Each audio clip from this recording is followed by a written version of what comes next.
Thank you kindly.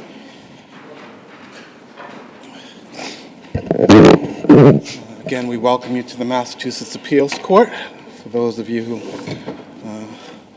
weren't on the video for our first hearing, my name is Judge Desmond. To my right is Judge Grant. To my left is Judge Hodgins. We'll be your panel for the remaining 5 cases in the morning. See some familiar faces. As you know, it's 15 minutes per side. There's no rebuttal. We've read your materials. We're familiar with the law. So you need not recite the facts. But again, of course, it's your 15 minutes to do with it what you will. That said, next matter is 2024 P0544, the Commonwealth versus Nichols. And I believe this is the Commonwealth's appeal. Is that right? Attorney Baker. Good morning. May it please the Court, Assistant District Attorney Lee Baker for the Commonwealth. I would like to use my time to focus in and address an argument in the defendant's brief with regard to the first issue. So, as you no doubt recall, the Commonwealth presented 2 claims of error. The first being that the motion judge had erred in finding that the inquiry should have ended when the defendant said that he was okay and had just been asleep. The second claim of error was that the judge improperly considered what she considered to be racial bias on the part of the officer in arriving at that conclusion. Now, I note that in the defendant's brief, the defendant takes the position that the commentary about Officer Hulting's potential racial bias was irrelevant to the decision. And it was, in fact, relegated to a footnote. Two footnotes. But I would note that it is important where that footnote occurs. You know, it comes after saying that the inquiry should have stopped, and then there's this second footnote saying that the court has concerns about racial bias. Now, I take the defendant's position that it was irrelevant to the decision to itself be something of a tacit admission that it should be irrelevant. If his actions at the end of the day were lawful, does it matter what his subjective intent was?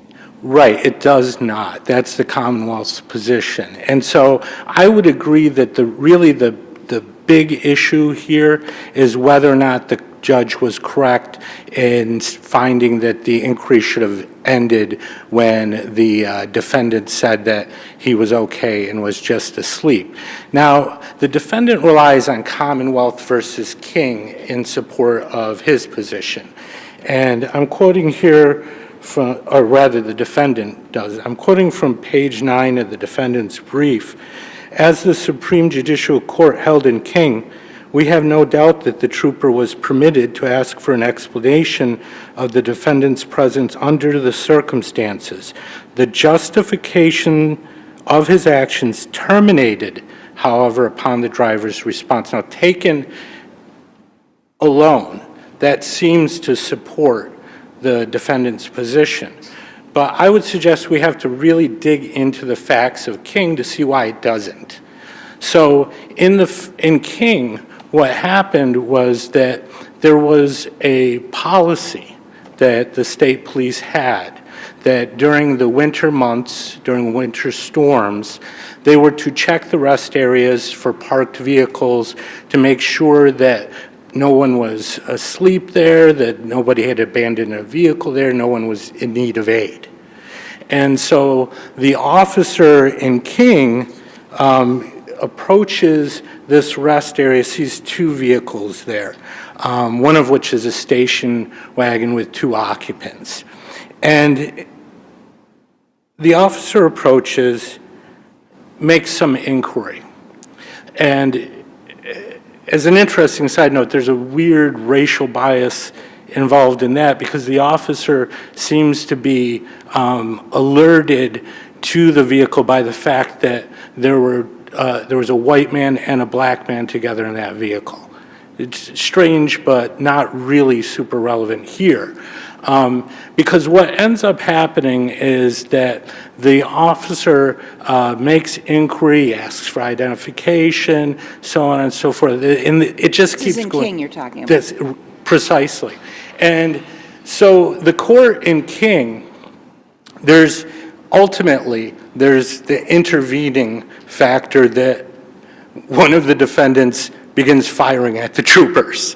And so the fact that the inquiry should have ended when they answered his initial questions is the primary holding there, even though ultimately there's this intervening incident. And Of course, in King, yeah, the cars were in a rest area where we'd expect cars to be for some period of time. exactly. That's exactly where I was going. That's one fact that is very, very important. And there's language in King that is instructive here, where the court says in King, resting in a parked vehicle is the purpose for which highways provide a rest area. And that's clearly true. And the officer was acting pursuant to a policy, right?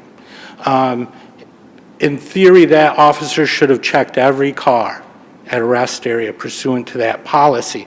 So we're in a little bit of a different realm than we are in this case, or in Murdoch, which I'm going to suggest gives us more guidance here. Because in King, it's a pretty narrow holding, right? His justification, as it says in the defendant's brief, the justification of his actions terminated upon those response, because the justification of his actions was just to follow that policy and make sure the car hadn't been abandoned, that there wasn't someone in need of aid. If instead of being parked at the pumps, the Yes. car had been parked in a parking spot in the gas station. I think that's a difference that would make a difference, because that's part of where I was going, is to say that rest areas are for resting, gas pumps are not. And one would think that even if a traveler was tired, needed to just pull into the gas station and sleep for a while, they wouldn't park at a gas pump. So I'm suggesting that King does not get the defendant where he needs to be. And that what's more instructive here is to look at Murdoch. Now, in Murdoch, that's the case, again, at a rest area, but the facts are a bit different. The officer is alerted to that vehicle because as he approaches it, he notices that the brake lights are on, right? Which suggests that somebody has their foot on the brake, right? And he approaches, and there's a person passed out in that car. And he makes inquiry, and it's pretty obvious that this person is intoxicated because, according to the case, they doze off in the middle of the inquiry.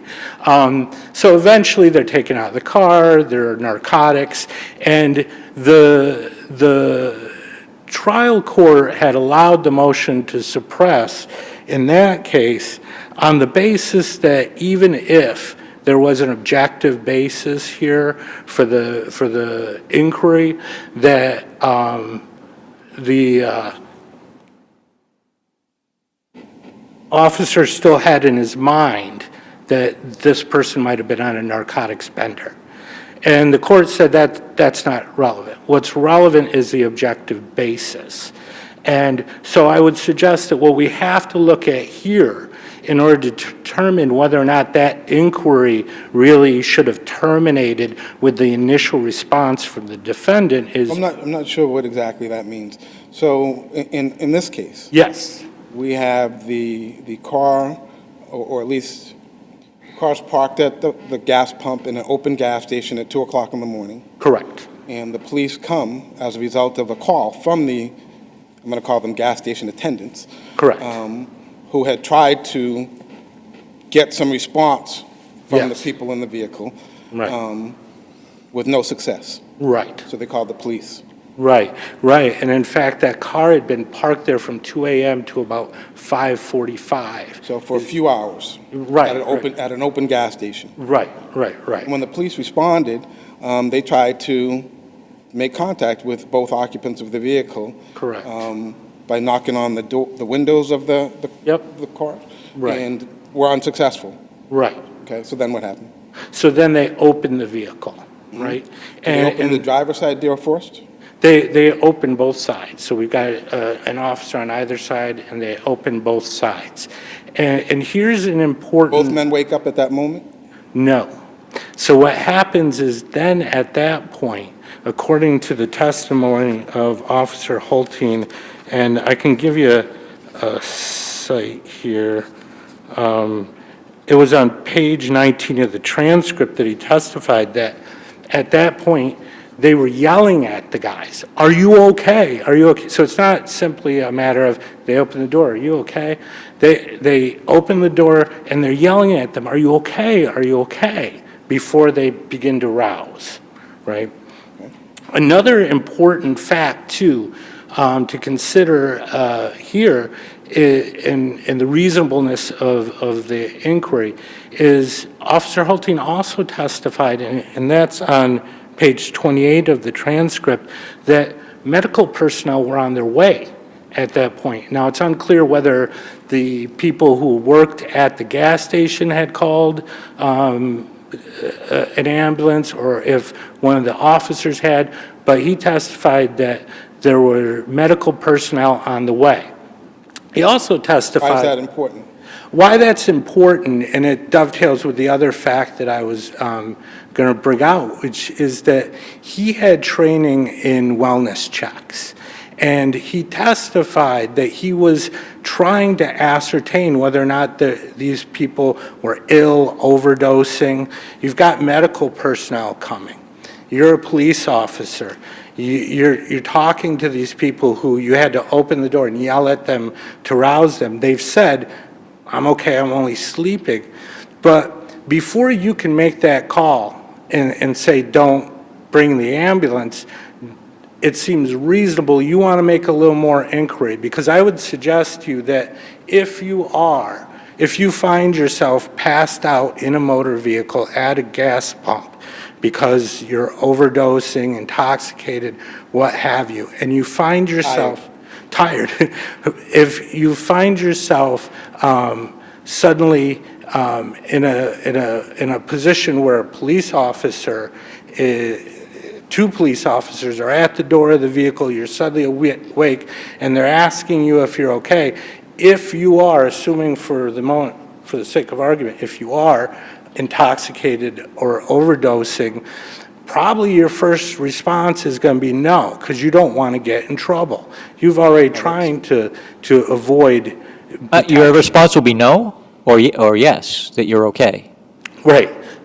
No, you don't need help. Yes, Oh, you're okay. Right. Right. So I would suggest that this is a case where it really is simply a matter of what should a reasonable officer do in this situation. So when they get them to respond, Yes. what happens? So They ask them, "Are you okay?" And they say, "Yeah, we're fine. We were sleeping." Right, right. And so the picture that I got, at least from the testimony, is you have Officer Hulting, he's at the door, he's got the door open, he's leaning in, he's making inquiry, he's getting that response. He says there's very little exchange beyond that initial response before he sees in plain view on the floor a firearm. I don't know. Is that his testimony? Or was his testimony that the person in that seat started to become somewhat fidgety, and a little bit more That's true. aggravated? Yep, that is true. Okay, so what's going on during that period of time? That's what I want to know. Right, right. What's going on during that period of time? Well, I think that you have a few seconds there, and that the officer is still active. Perhaps he becomes a little more suspicious at that point. Not necessarily that criminal activity is going on, but again, that this person is nervous because they're a drug addict passed out in a car, and now there's a police officer making inquiry. Once the driver and the passenger say, Yes. "We're okay, Right. we're just sleeping," Right. why can't the police officer just leave? Well, he could, but he doesn't have to. And I would suggest he doesn't have to, and he really, and it's his duty to not at that point. Because again, this is different from King, right? Where he's not just, checking on a car, hey, are you okay? Are you okay? No, he's responding to a very unusual situation that I think that just based on common sense and life experience would suggest to you that something is going on with these Well, isn't individuals. that exactly what happened in the Sargsian case, where didn't the driver wave off the police? But that wasn't the end of the inquiry, right? I don't recall the precise facts of that case. I apologize. So here, does the Yes. officer, is it fair for the Yes. officer to be reasonably satisfied with the answers that he's given? Or is he supposed to just accept the first answer that he's given and be on his way? Well, I think that what he's doing at that point is he's acting pursuant to his community caretaking function. And so he has a duty to do more than just accept that initial answer. He has a duty to satisfy himself that there's not a medical emergency of some kind. Now, you could discredit the testimony. Is it limited to just a medical emergency of some kind? I mean, here's an officer who gets called by the gas station attendants to come because we have a car, I'm not going to say suspicious, but we have a car that's been parked for a couple of hours at a pump, and we can't get anybody to wake up, and something's amiss. They don't know what it is. Right. And so the officer comes trying to figure out what that is, right? Right. And so is it permissible for them to try to ascertain exactly what's going on here?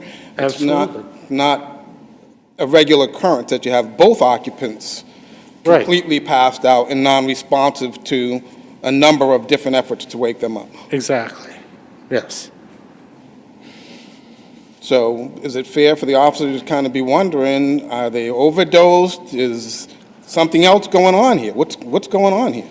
Right. I think that it is entirely fair for them to have those concerns, even if, and there's no finding that this was the case, but even if in the back of his mind, in that split instance where there's the nervous, fidgety behavior, if in that brief second he also has in his mind, is there contraband in this car? Even if that, and nobody found that, but even if that were the case, it'd be like Murdoch, where the officer was concerned that this guy was on a narcotics bender. It doesn't matter. It doesn't matter if he also has that concern, as long as he's acting pursuant to that primary concern, which justifies the stop. How long was the entire interaction before they were taken out of the car and arrested? It's not clear how long it was, but the defense attorney did a very nice job on cross-examination of breaking down the steps piece by piece. And when you read that testimony, the cross, and you see each step, the impression one gets is this happens pretty rapidly. I see that's your time. Thank you. Thank you. Attorney Howe?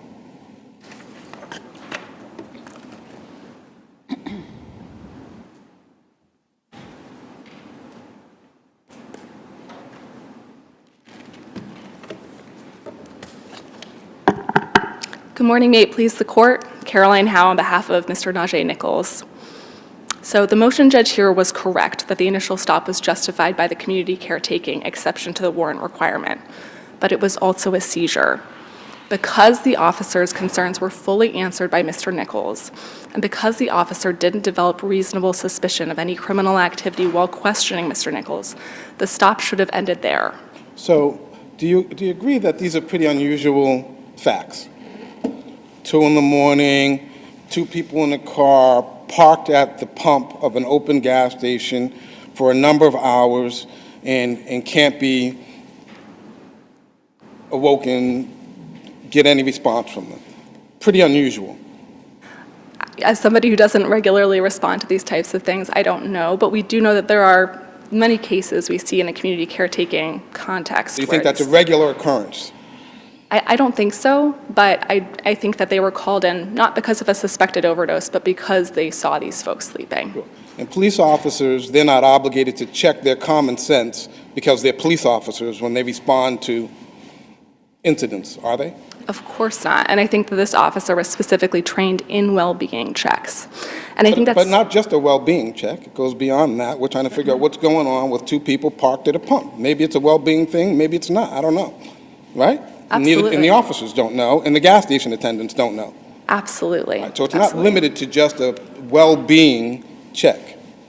Or is that your position? It is.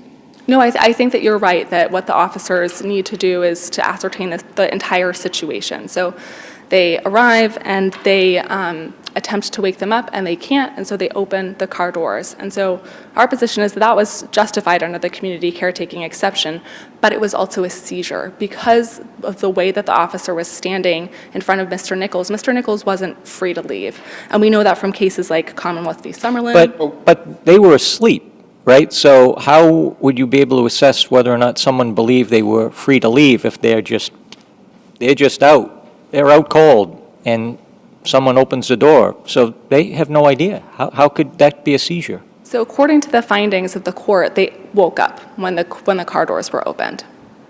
So now Oh, that's not the, okay, I thought the sequence was that they tried to arouse them, knocking, open the door, yelling at them, and then they were aroused. The door was already open. That's the way I read it, but Okay, you're saying it was a different sequence? I think that's according to the testimony, according to the findings, that they opened the car door and then the two occupants woke up.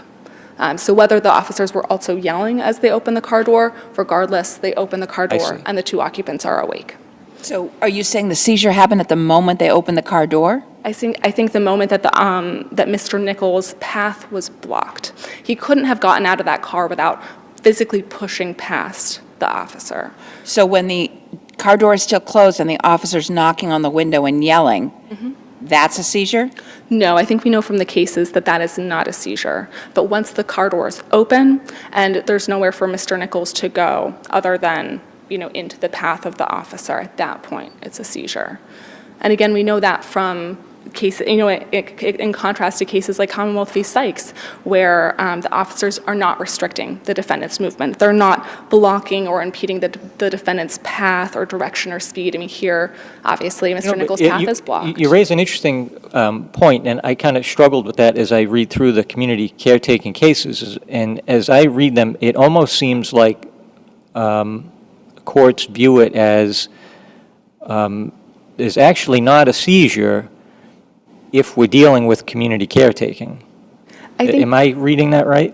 I think that it's not always clear that the court is necessarily finding that there was a seizure, but I think here where the facts clearly show that there was a seizure, even though it was justified by the community caretaking exception, it is still a seizure, and as a result, it needs to be contained to the justification for the stop. And you can imagine there's many different cases where there's a community caretaking encounter that's happening on the street where the defendant is, or the person's free to leave, right? They can leave the encounter when they want to. And you can imagine that kind of encounter taking a longer time, the police officer kind of fully fleshing out the circumstances. But here, where it's a seizure, in the constitutional sense, there needs to be a limit in the scope of the stop to the justification for the stop. And so maybe, I think the community caretaking doctrine permits some period of detention while they're trying to assess and figure out exactly what's going on here. So while you call it a seizure or not, the officers have some leeway in the community caretaking doctrine that allows them to just say, hey, hang on, I get to reasonably satisfy myself that everything's on the up and up and things are okay here. Do you agree with that? absolutely. Okay. I think that's totally right. And I think we have to look at the objective, reasonable basis the officer has. And here they obviously do. These folks have been asleep for several hours and can't be woken up. So is it your position that, and there might be some reasonable minds might differ about whether or not when they opened the door, they completely woke up in that moment, or when they opened the doors, they still had to make some efforts to get them to respond before they responded. But let's assume for the sake of discussion, they open the doors and the officer says, what's going on here? He says, I'm fine. Is it your position that they needed to leave right then? So it's two questions. It's not just, he says, are you okay? And then, My do you question need to medical you assistance? is, let's assume the officers open the door, and he responds, and the officer says, what's going on here? And he says, I'm fine. Were the officers obligated to leave at that moment? That's my question.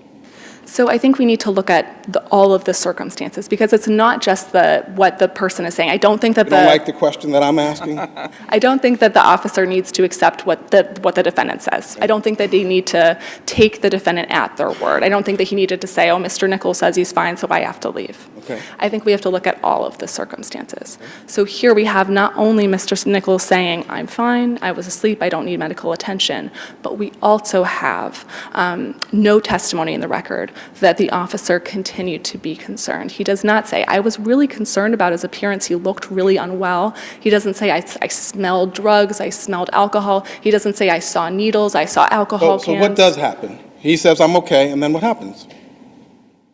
He says, I'm okay, I don't need any medical assistance. And then according to the record, we know that it then transitions into, I think, according to the testimony on page 20 of the transcript, a normal conversation where the officer is trying to figure out why they were asleep at the pump. And at that Was point, that a normal conversation? so I think it moves away from the community caretaking Well, isn't that's why they're there. concern. We're trying to figure out why these people are asleep at the pump.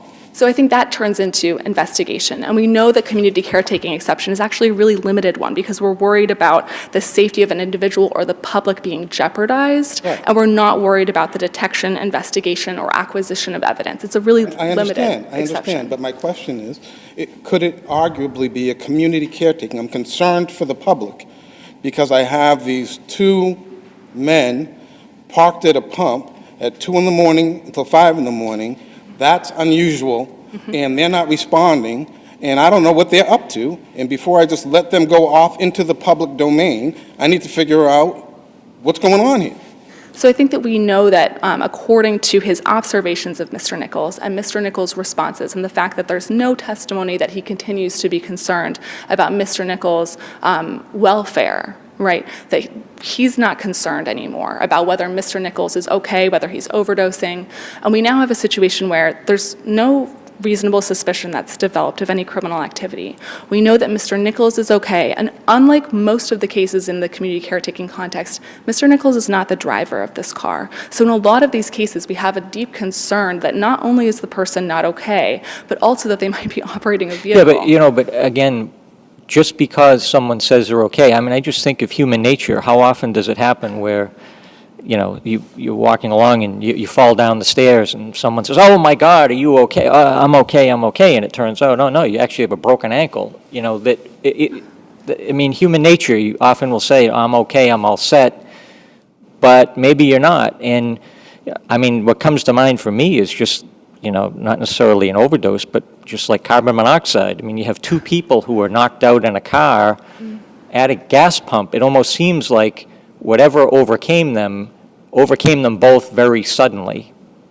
And So we shouldn't both- there be some inquiry? And the other point, to make this a two-parter question, because you had mentioned conversation, that there was a conversation that followed when the defendant said, I'm all set. But the judge kind of drilled down on that, and it seemed to me that it really wasn't a conversation. It was really just one question. That, well, what are you guys doing here at the gas pump? I mean, that was kind of it. It really, and then he sees the gun on the floor. Am I correct on that? I don't think so, only because I think the testimony was that he was trying to figure out what they were doing at the gas pump, and they were having a conversation. And so based on the officer's testimony to that effect, I do think that it was a more prolonged interaction rather than just one further question. And the judge's finding that they continued to speak, I think, speaks to that testimony, that it was more drawn out. But in terms of concerns about carbon monoxide and things like that, this is in a real, I think, sharp contrast to cases like Commonwealth v. Leonard, Commonwealth v. Murdo, where you see the officer has clear observations that immediately tip them off that the person's not okay. They see they're disheveled. They're responding in a really hostile tone. They smell alcohol, bloodshot eyes. These are really obvious, like the observations that they can make about the appearance, about the car, about the way the person is responding to them, that would make them concerned and want to continue that interaction.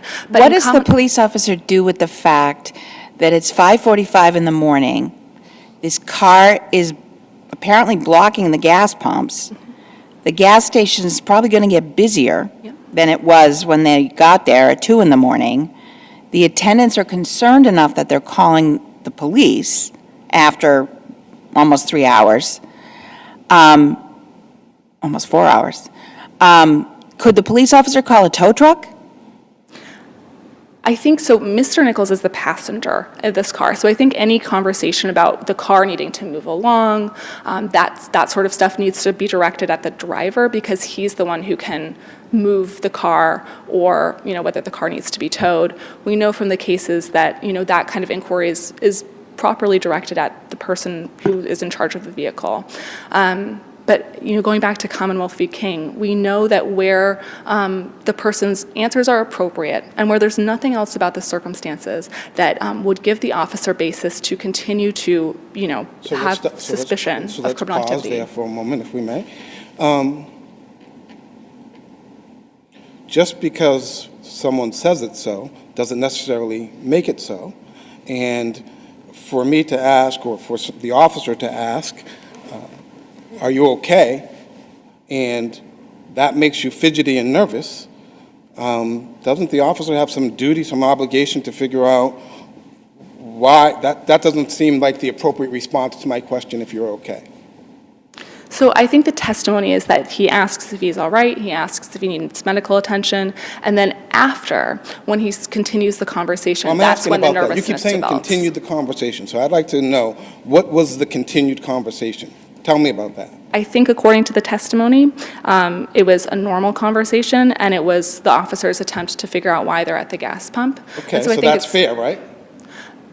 Well, no, I think that in the community caretaking context, where there is both these statements by Mr. Nichols that are appropriate and reasonable, and then we also have no other observation from the officer, no other concern expressed by the officer to the person's safety, no reasonable suspicion that's developed in that time. So because are of you the saying that seizure. the community caretaking is an appropriate concern of the police only if it's to do with the welfare of the passenger and the driver, but not if it's to do with why they're blocking the gas pump?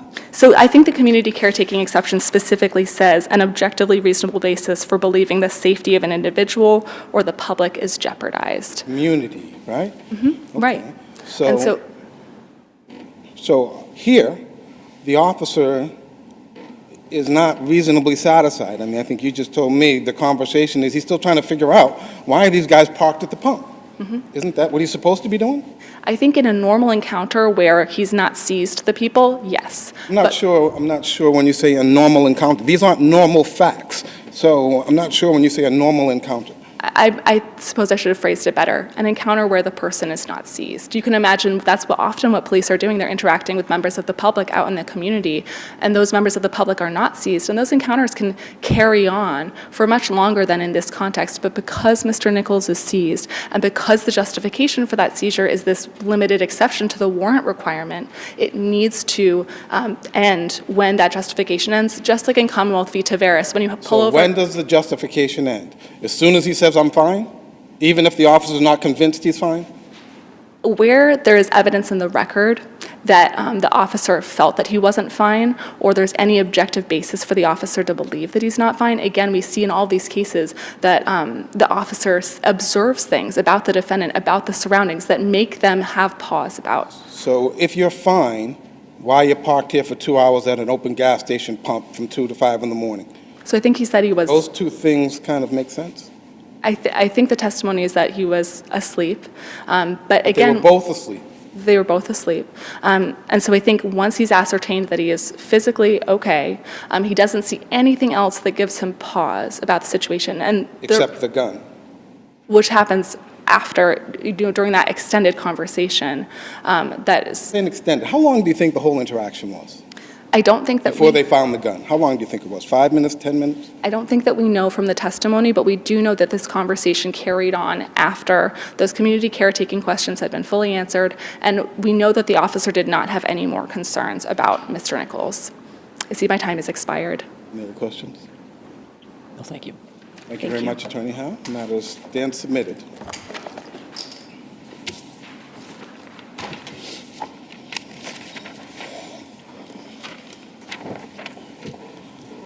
The next matter on our list is 24P0913, the Commonwealth versus Hancock.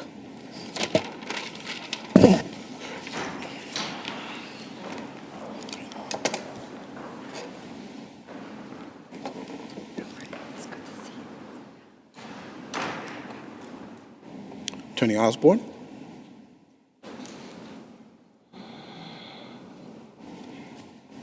Good morning, Your Honors. My name is David Osborne, and I represent the defendant in this case, Theodore Hancock. Conveniently, we have a claim to address each of the three convictions against Mr. Hancock in this case. The first one I want to talk about is the malicious destruction of property conviction. And our claim is that the evidence was insufficient to prove an essential element of that case, of that conviction, which is maliciousness. Pardon? The malice? The malice, correct. And we know that I think it's undisputed that malice has a very specific meaning. It's not just the intent to injure the property. It's an intent, effectively, to injure the owner of the property. So in this instance, we're talking about his kicking the door down to her house.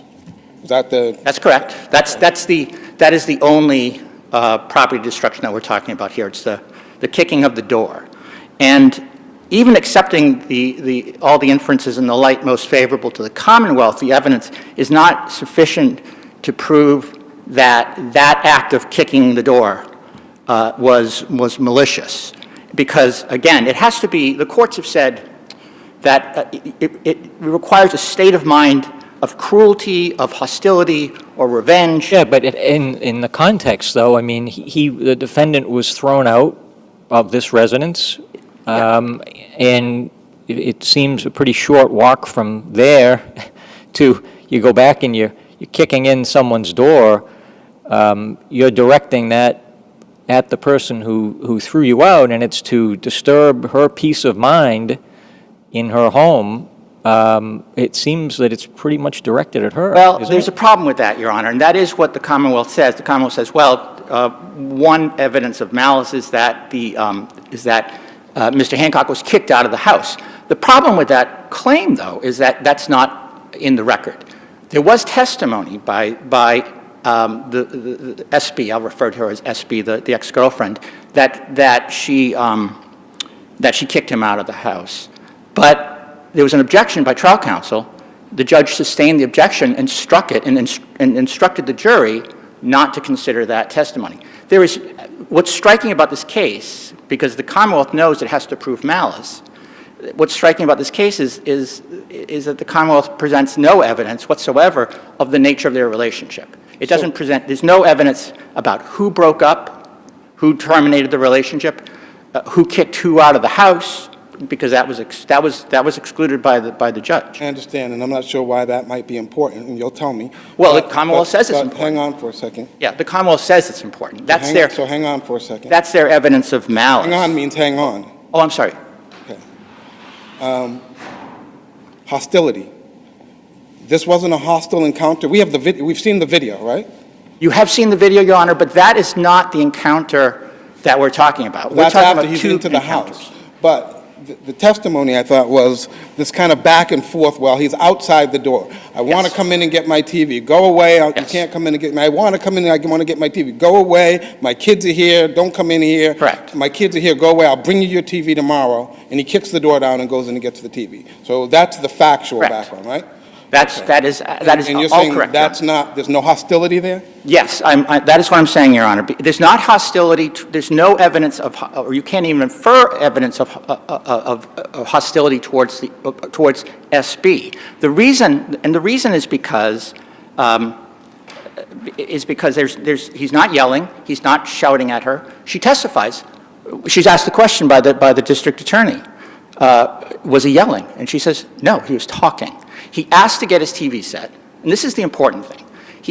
Because I know it almost seems counter to logic, right? I understand why your honors are skeptical. It seems counter to logic. You kick in someone's door, hey, you know, it has to be a hostile act. But if you look at the cases where the courts have overturned a conviction for malicious destruction of property, it's the same thing. These defendants have kicked in a door, broken glass, because their objective But was... one of the cases, he's trying to get away from some fleeing police. He doesn't even know who the homeowner is when he kicks in the door. I don't think that matters, Your Honor. It doesn't matter if you know who the homeowner is or not. In fact, there's an interesting case Well, if you don't that know we him, how can we you cite in our investigate? brief,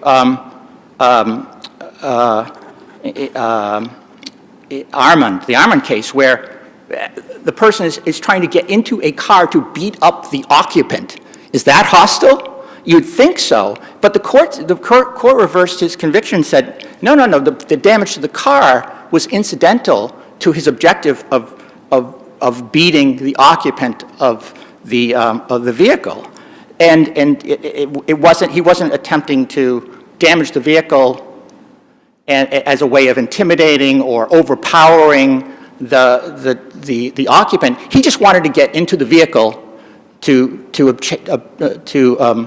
achieve his objective, which was to beat the occupant. That's pretty hostile, but in this case, that's not even what Mr. Hancock's objective was. His objective was to get his TV set. Does And it the door matter? was in There's the an way. old case that defines malice as anger, hatred, and revenge.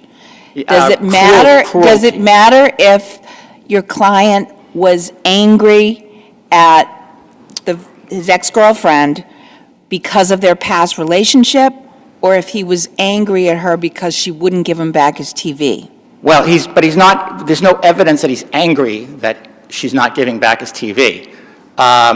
If he breaks the door down because he's angry and he's like, I want to punish her, I want to make her feel intimidated, maybe, but there's no evidence of that. What happens is What evidence more than kicking the door down? he could be screaming at her. Here's another thing, Your Honor. He could walk in. But he wasn't screaming at her. This is a domestic situation, is that fair to say?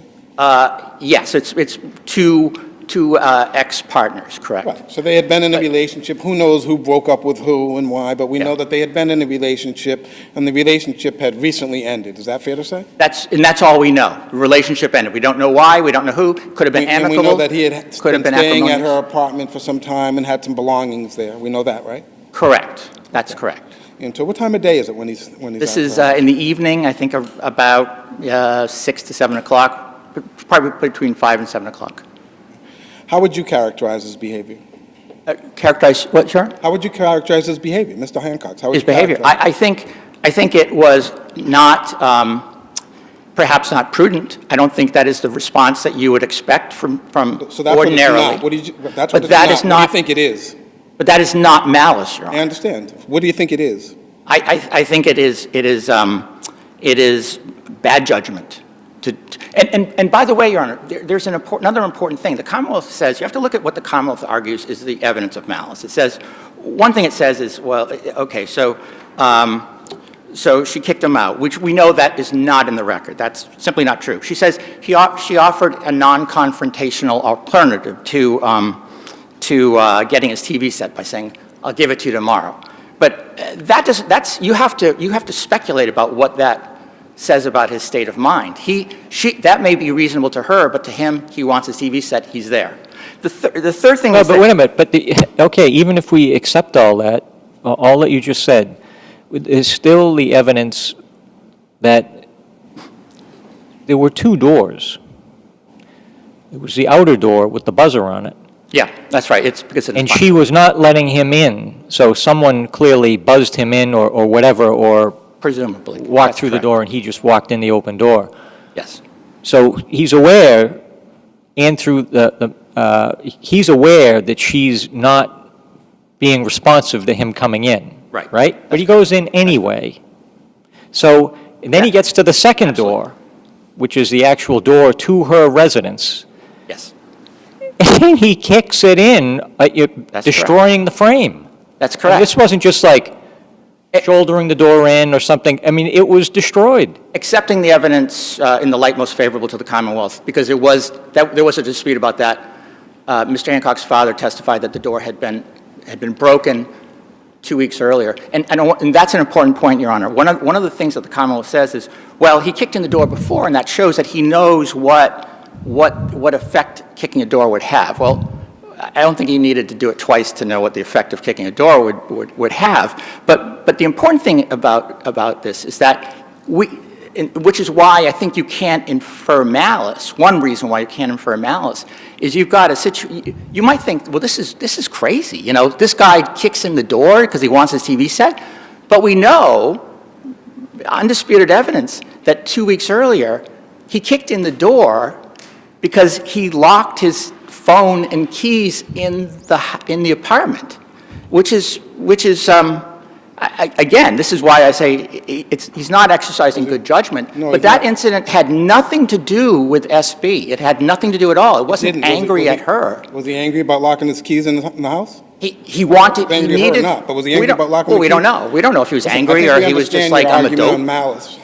It's not. It doesn't show malice. What it I shows said, is no, I that. think we understand your argument on Okay. the element of malice. I see your time's running short. Okay. Do you want me to move on to the next claim, Your Honor? I think that's probably a good use of your time. Okay, so the second claim is that is regarding the larceny conviction, which is, our claim is that Mr.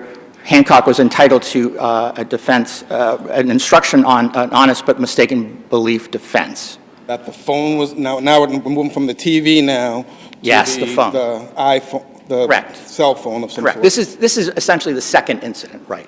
Okay. And this was the trial counsel's entire defense. There was no other defense. It was undisputed that Mr. Hancock took the phone. It does, but it does seem, I mean, having read the transcripts, it does seem like this, maybe he thought it was somebody else's, kind of came up in the closing argument. Well, I disagree, Your Honor. There was actually, trial counsel elicited a number of pieces of information. And when you look at the totality of the information, I think it's clear that he met his burden. It's not a high burden, but he certainly met his burden, and it was clearly argued in closing. This was the defense on larceny. There was no other defense. And so he reasonably believed that she was recording him with his own phone. What No, value would that have to her? no, Your Honor, I want to address that because that was raised by, again, this was raised by the Commonwealth. This was the suggestion, but it's completely baseless. There was a recording, and you actually, Your Honors, have the recording. We Yes, you did. have seen it. Right. And if you look at the recording, you'll notice a few things about it, important things. First of all, Did notice Mr. Hancock, well, okay, but I want to tell you what I noticed about Okay. it, Your Honor. What I noticed is that Mr. Hancock is in the hall when the recording starts. And he is rummaging around some boxes outside. He's looking for, and he says, I'm looking for my phone. Can you call my number? Wait, I just want to get through this, Your Honor. My question is, are those the things that she had put in the hall? Yes, I believe, I don't think it was testimony about what we were seeing, but I think you can assume that from the evidence that those were boxes that she'd placed out there. And in fact, what we learned on cross-examination was she put the phone in those boxes. But she doesn't tell him that. She doesn't say, your phone's in the box, leave me alone. She just says, I don't have your phone, and you can see that she's upset, she's screaming, understandably. But Mr. Hancock is quite calm through this whole thing. But he's in the hall when the recording starts. He walks in, you can see he's not even looking at her. And the phone drops. She doesn't say, I'm recording you, which is what you have to do if you want to avoid a wiretap problem, right? In Massachusetts, you need two-party consent. But she doesn't say, which is what people often do, is say, I'm recording you. There's none of that. She's got the phone up, and then she puts it to the side. You can see the phone drops, and it goes upside down. She clearly just put it down to the side. So it's not like she's walking around following him, recording him. And I think that's a very important fact. So, and the Commonwealth says, well, her phone's an Apple, his phone's a Samsung, so how can you confuse that? Your Honors, this is a Samsung phone. What do you do with the fact that the defendant didn't give pretrial notice under Rule 14 Yeah. about this defense? Had they done so, the Commonwealth might have been prepared to describe more specifically what kind of a phone case she had on. Well, Your Honor, the problem for the Commonwealth is that it's not required. There's no pretrial notice requirement. The pretrial notice requirement that is raised by the Commonwealth is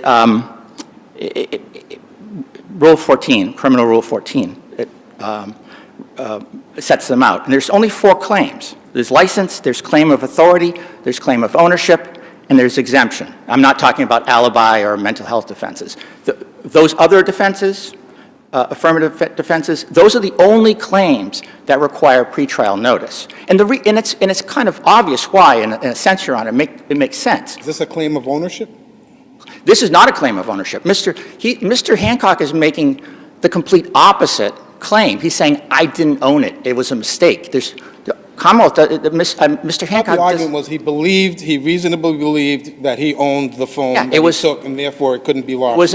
It was a mistake. He didn't own it. He's not claiming as a defense, I own that phone. I thought he's claiming that he reasonably believed that that was his phone, and his taking it could not have been lost. That is his claim. But that is not a claim of ownership. A claim of ownership, Your Honor, which is and the reporter's notes to Rule 14 explain what each of these claims are. And they say, a claim of ownership is an enforceable right to possession. There's no assertion at trial that this was his phone. He concedes, I took the wrong phone, but I didn't mean to deprive her of it. And in fact, it doesn't make any sense that he would take her phone, knowing that it was her phone, and not use it to find out where his phone was, because that's what he came in and he said, can you call my number so I can find my phone? He wanted his phone to ring. He doesn't do that. He apparently just walks away. He leaves with the phone. He believes the phone is his phone. He doesn't do anything that would suggest that he believes that it's her phone. It's quite mistaken belief. Illogical. Right. It's mistaken belief, Your Honor, which is completely different from the 4 types of affirmative defenses that you assert an affirmative right. I have a license. I have a license for a firearm. That's my defense. I was granted authority by the victim. The victim told me I could use the credit card. Those are affirmative claims. I have this right. And that's my defense. He's saying, mea culpa. I screwed up. I shouldn't have taken the phone. But I honestly believe that. I understand the argument. That's your time. Any other questions? Thank you. Okay. Thank you, Your Attorney Honor. Osborne. Attorney Johnson?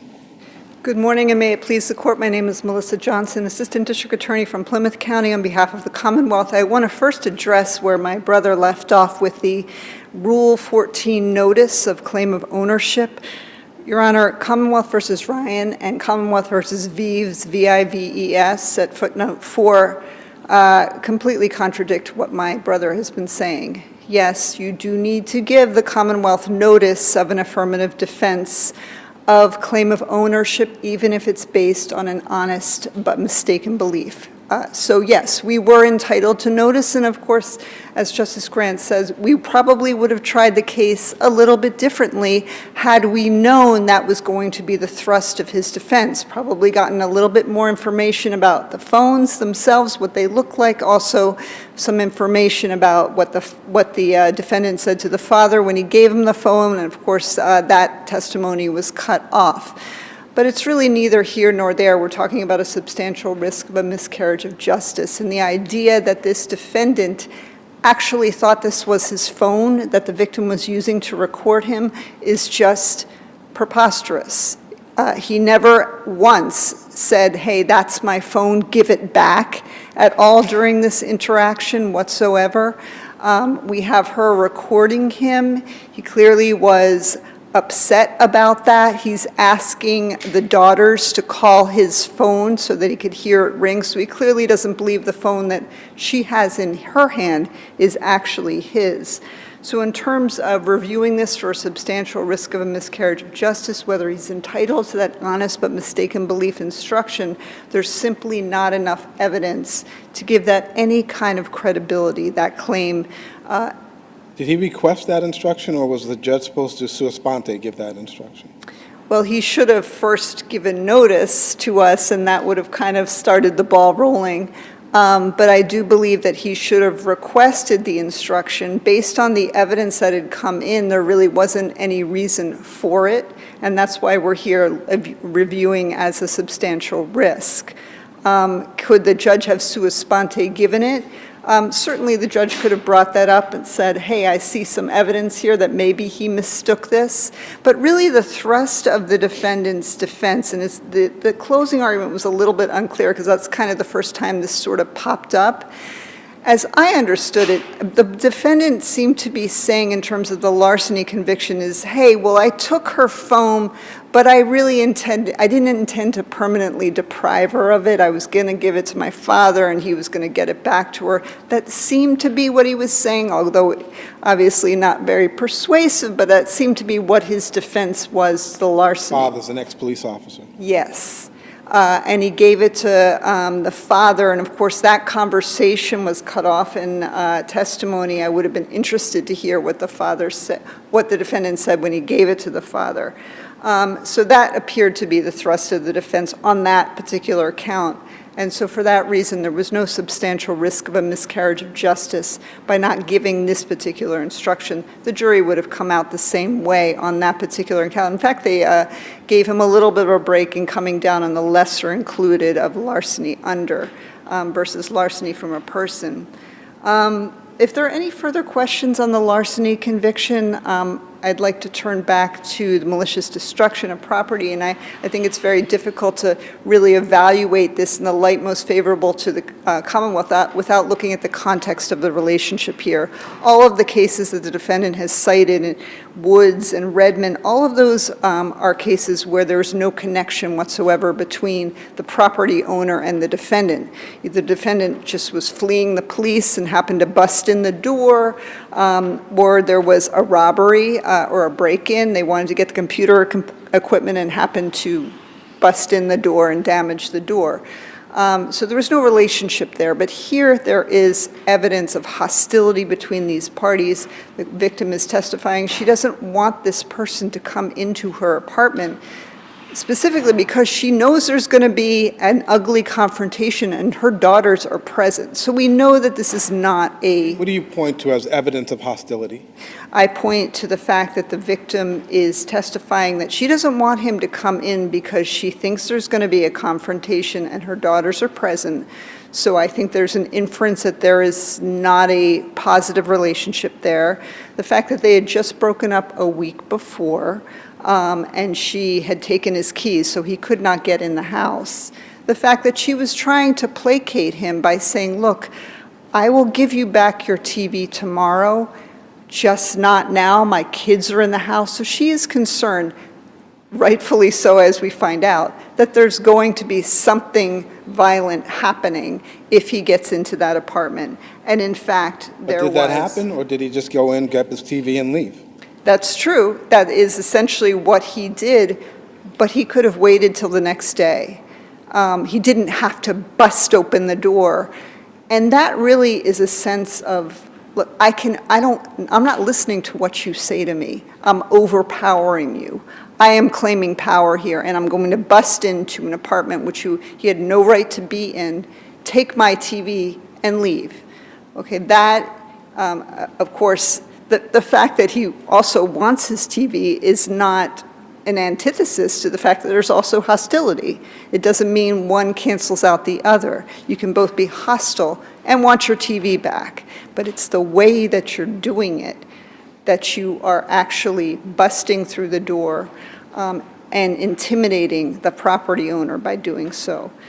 So for that reasons, this is a required finding review here, taking things in the light most favorable to the Commonwealth. I don't need to try the case again necessarily, but I'm asking this court to take those inferences in favor of the Commonwealth on review.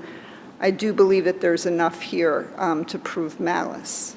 I have a question for you about substantive dating relationship definition and the Yes. difference between how it's defined in 209A and how it's defined in 265-13M. Yes. In 209A, the last factor is if the relationship has been terminated by either person, the length of time elapsed since the termination.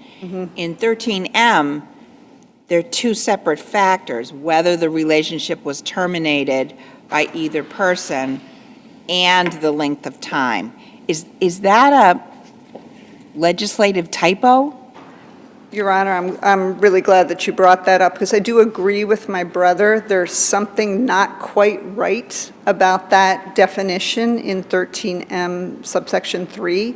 It just doesn't make any sense that the termination and then the time elapsed by the from the termination would be separate factors. It doesn't make any sense. It's not, it should be the same as 209A, because if you think about it, the overarching element, these are just factors, the overarching element for a substantive dating relationship is have or are or have been. So you already have the fact that you could have a terminated relationship.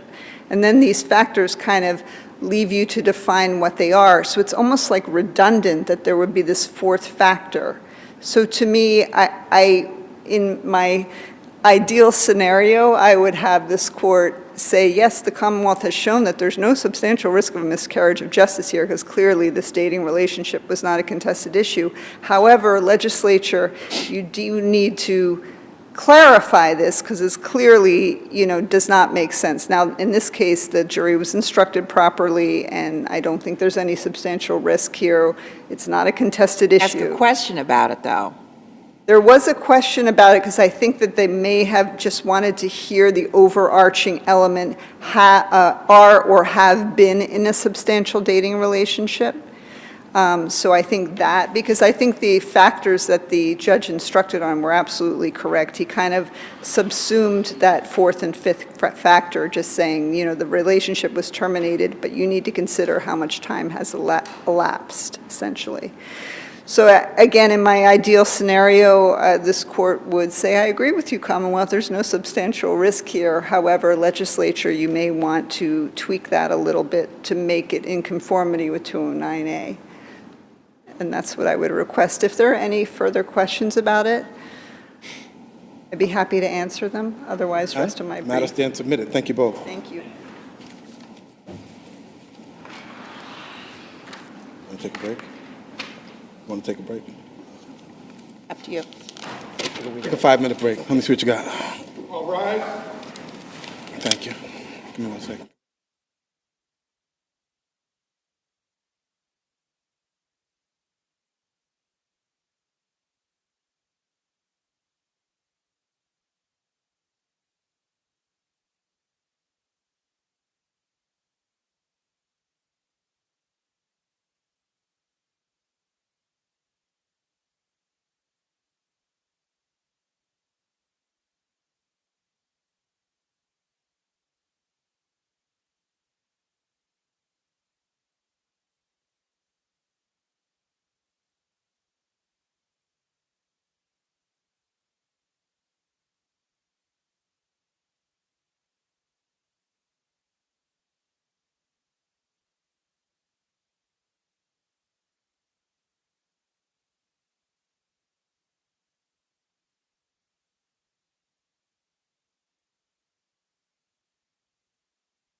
All rise.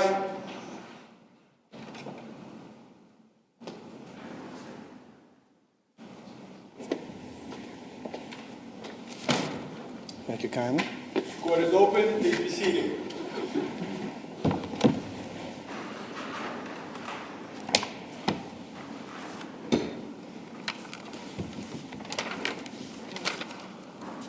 We'll resume our hearings. The next matter on our docket is 24P0553, the Department of Children and Families and Another versus Mom and Another.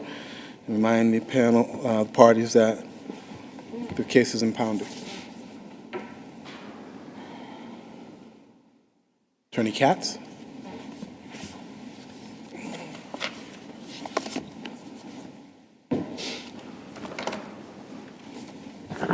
Good morning, Your Honors.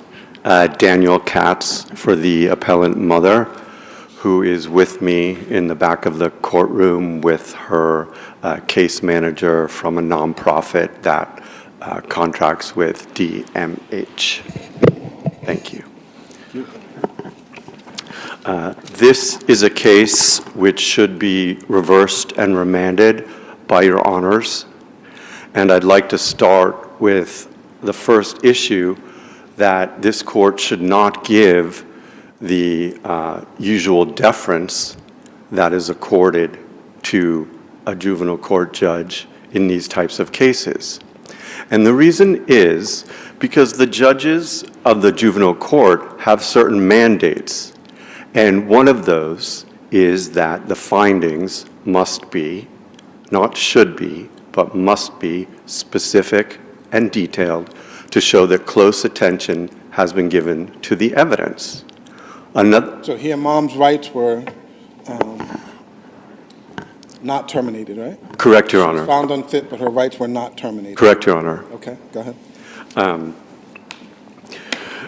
The other mandate, not a should, but a must, is that the utmost care must be given to these proceedings. And normally, the deference is given to the juvenile court judge because the appellate court says, hello, Mr. or Mrs. Juvenile Court Judge, you're sitting there, you're able to judge the credibility of the witnesses and weigh the evidence. Here's the thing, Your Honors. In order to weigh the evidence, and if I could just ask you to imagine the Lady Justice with the scales of justice here, there has to be evidence to weigh. Yes, mother did testify, so of course the juvenile court judge is allowed to believe or not believe certain parts of her testimony. But the evidence has to be weighed so that this court knows that all relevant facts were considered. And how do we know that facts were considered, both positive and negative, about the mother and her parenting skills? We know because in the findings, the judge will make findings, and then we look in the conclusions of law, and then this court can assume, well, the judge must have considered X, which might be positive, Y negative, and decided, okay, I'm going to weigh this evidence. But here... Do you think that the judge determined that she was mostly compliant with her action plan? The judge definitely did mention that in terms of the positive evidence and was correct in relying on the report of August 2023 and February of 2023, which said that, yes, mother specifically had been fully compliant with 6 of the 7 tasks. The one task that it didn't talk about was appearing in at court matters or foster care reviews. Prior reports did mention that. But what the judge didn't consider, and I say that because it's nowhere in the findings does the judge mention 3 pieces of documentary evidence that occurred after the incident in September of 2022 that led to the removal of the child. That was the incident at the hospital, when they all went to the hospital. Right? Yes, Your Honor. And alcohol. Right, yes, Your Honor. And so in the findings, there's no mention, and normally when I'm up here representing a parent, I'm trying to implore the judges to look at the evidence that the parent puts forth. And oftentimes, if the judge has considered it, the appeals court will rightly say, well, the judge went with the department's observations or take. But here, these three documents, the reports filed pursuant to 21A and I think the rule of juvenile court, Rule 10, and the family assessment were the department's documents. They were the department's evidence. Not only were they the department's evidence by the department workers, but they were issued post-September 20. What were 1 and 2 again? I got the family assessment. What was 1 and 2? So there was a family assessment dated July 2023, and I would like to apologize to your honors. In my pagination of the exhibits, I said that document starts on page 395 in the table of contents. I'm mistaken. I'm terribly sorry. It starts on page 389 of the exhibit volume. So I made a pagination error there, and I am truly sorry, but it is there for your honors to look at. That's the family assessment in July 2023. The other two exhibits are these progress reports that are, one is dated February 2023 and the other is dated August 2023. They are in the exhibit volume and they are required to be issued by the department. And what I found, obviously I found it fascinating, but I'm hoping it will carry weight with your honors, is that the department workers specifically talk about her ability to connect with, bring out empathy for her daughter. And if we look at that, given the past trouble that mother had in dealing with the child's dysregulated behaviors, and then we have the incident in September 2022. But then... Now, how do you know that the judge did not consider these documents? They were exhibits at the trial, right? They were exhibits available to the judge to consider. They were exhibits at the trial, but I would ask Your Honor to consider this argument. If no finding of fact is made, because oftentimes we see in a judge's findings, they'll list positive evidence, they'll list negative evidence, they'll even mention, as did here, some testimony that mother made, and then the judge will say, I do not credit this, or I do credit that. Which is often the case, but while that's true, judges are not obligated to talk about every piece of evidence that comes in a trial, right? Correct, Your Honor. But then how does this court honor the SJC's mandate that the judge must weigh the evidence? Because otherwise, if there is no mention in a finding, then I fear that this gives the juvenile court judges free rein with no oversight by your honors. And all it takes is a simple written finding. But aren't you reducing judges, though, to sort of the role of like being a scrivener or a, and not to disparage anyone's role, but to being like a stenographer, where you're just sort of recounting what evidence came in? I mean, do we really need judges to do that? Don't we have a list of that? We have a list of exhibits, so we know what evidence was before the judge. Is it really necessary for the judge to say, oh, there was also evidence of A, B, and C? They are required because the SJC also says the judges are required to look at positive gains.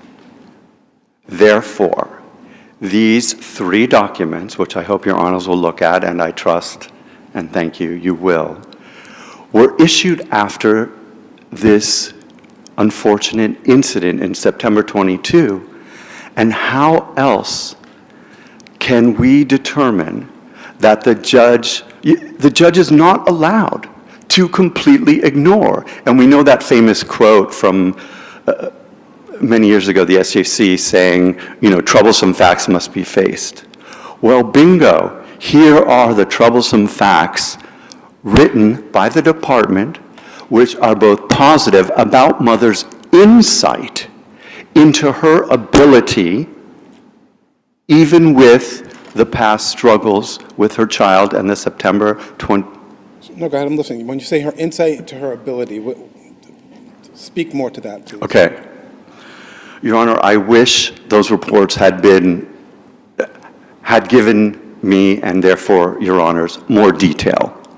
Because yes, insight is a vague word, but sorry. Go ahead, I'm listening to you. Okay. I asked a question. Yeah, I want to give you the opportunity to answer it. But what it does show, and especially when the department uses the word empathy, and I have to say, in my many years of representing both children and parents, that is a beautiful word, and I have very rarely seen that word used to describe. I think the primary concern of the court was mom's ability to protect the child. Not that she was not empathetic, but that she was concerned about her ability to keep the child safe based on some of the conduct that they had engaged in, whether it was playing with alcohol or mom's drinking or whatever else, and subjecting the child to other outside forces to some degree. Yes, Your Honor. And the judge, of course, was perfectly allowed to rely on her testimony when she, on direct, was essentially reciting her same safety plan that was in place prior to September 22nd. But if Your Honors will look at the transcript, which is not long, on when her attorney asked her, well, would you call the police next time? And she said yes. That was an issue on September 22nd because she did not call the police. So that was an addition to her safety plan. But the thing is that the comments that I wish I could recite to you from memory that were written in both the family assessment and the 21A reports, I think speak to Your Honor's concern about insight. I wish there were more detail. Insight meaning ability to gauge the situation with the child, therefore protect better than she had done in the past. And I don't think that's reading too much, given the high praise that the department's workers are actually putting in writing, submitting to the court. And I fear that the fact that they're not mentioned at all means that the judge missed one of the mandates of the SJC, which says if you don't write specific and detailed findings, face troublesome facts which are presented against the opinion that you're writing, then this court does not have to, or I should implore you to say, should not give the deference, and therefore this court should look at those documents and say, hey, we don't, in this case, we don't have to give the substantial deference because the mandates that the SJC said for a judge in reviewing, given the fact that the SJC has also said that the clear and convincing evidence standard is a heavy burden. I have a question, sorry. Sorry. So fact finding 40, the judge said, mother's plan to ensure the child's safety if reunified includes putting cameras in the home, not having any boyfriends, and not taking her daughter anywhere with adults. As I understand it, the child is now almost 15, and the mother's plan for her safety is this. the family assessment talks about there being a high need for the mother to ensure her safety. And as I understand your argument, it's that because the judge didn't also quote that the mother has empathy for the child, that we should say this finding is clearly erroneous or an abuse of discretion? No, I'm not saying that that finding is clearly erroneous. What I'm saying is that because the failure of the judge to follow the mandates of the highest court of Massachusetts in terms of written findings, this court should not give the usual deference Okay, to the judge. we understand. So, Okay. even aside from what deference we may give to the judge, Right. I mean, looking at the record itself, I mean, clearly the judge didn't terminate her rights. No, because, I mean, yes, correct, Your Honor, department, and I don't have the answer why they didn't ask for that. Normally in these types of cases, we do see, the next step being sought and often I mean, issued. it's a difficult case. I mean, the child has some mental health issues, mom has some mental health issues, neither should be faulted for that, but that's the reality of the facts that we have before us, right? Right, you're correct, Your Honor, but I think the fact that that at the time, given, and I am hung up on this empathy word because I think that bears relevance to an ability to ensure safety, and the fact that But even... couldn't it also mean that the mother identifies with the teenager so much that she gives her alcohol because she wants to be her friend? Let me suggest another interpretation as my time winds down, is that it's mentioned in those reports, which I hope... Yeah, you're over your time, Oh. but go ahead. Oh, okay, sorry. Just mention briefly that it also mentions the empathy related to how the child can deal with her behaviors and her behavior specifically at school and in her foster placement. So I think that ties into that. Thank you. Oh, unless... Thank you, Thank you. appreciate it, Attorney Katz. And I understand that child and the department are going to split their time. Is it Attorney Gilchrist going to go first?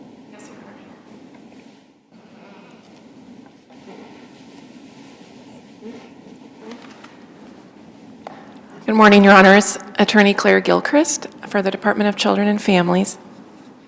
May it please the Court. We're asking you to affirm the order of the lower court today. This is a difficult case, as Your Honor mentioned, with mental health difficulties, both mother and child. It's clear mother cares deeply about her child and that they have a loving relationship. The judge recognized this in her decision. However, there was clear and convincing evidence here that mother was unable to meet the specialized needs of her child. Beginning when the child is 9, she's having suicidal statements. At the age of 10, she's engaging in self-harm. Mother left her unsupervised at home with knives in the home, despite recommendations from the daughter's care team. Fast forward a year, and so the department begins working with the family. Doesn't move to remove right away, is trying to work with the family, but around a year later, another series of reports come in. Mother and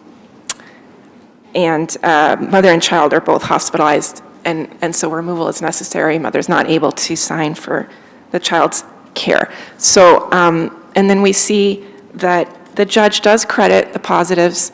Mother, in conclusions of law 311 and 14, the judge finds that, mother cooperated with the department, she engaged in her action plan, she visited with the child, and those visits went well.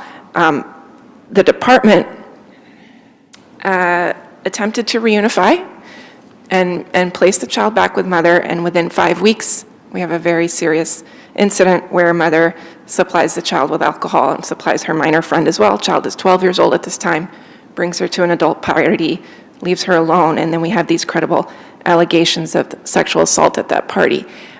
What do you say to the argument of the mother that the judge's findings don't reference empathy? I would say that, that was one part of that July 2023 assessment. I mean, there's certainly some alarming parts that are against mother that the judge didn't cite to either. That doesn't mean she didn't read the assessment, but if you look at the July 23 assessment and you read all of it, you'll see that the department found that mother rarely, if ever, provides for the needs of the child, despite past difficulties.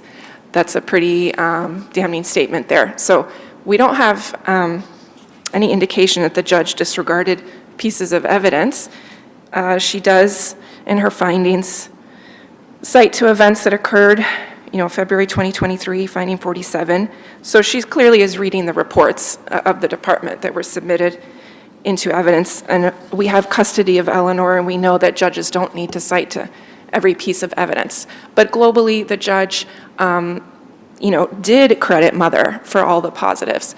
But she found that despite that, that mother was not able to protect the child from harm, whether that was sexual assault or risk of self-harm. And her child continued to have these suicidal thoughts into 2023, just 6 months before trial. The child was hospitalized and had picked a date to end her life. So these are really ongoing needs that the child had all the way up to the time of trial. And then we have mother's own testimony at trial where the judge credited mother's testimony that she would have essentially the same plan that had failed in the past. And also mother's testimony that although she believed that her daughter's claim that her boyfriend had made sexual advances towards her, she remained with this boyfriend. She'd been with this boyfriend for 2 years at the time of trial, and the judge didn't credit that she would simply not allow the boyfriend in the house. So those were credibility determinations that the judge made based on her observations. There's no reason to disturb those. And again, it's not a termination. Mother certainly has a right every 6 months to review and redetermination.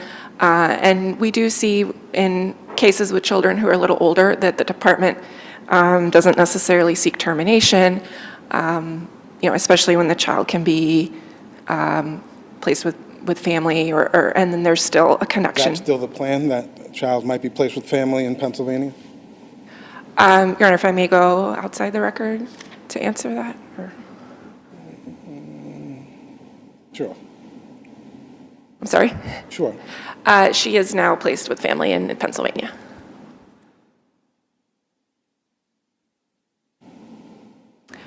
If there are no further questions, Your Honor. Hearing none. Thank you kindly. Thank you. Attorney Anderson.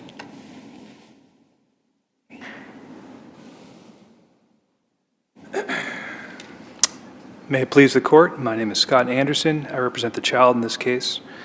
We ask that you affirm the lower court decision. I'm going to tread lightly on these facts because my understanding is both parties are viewing this.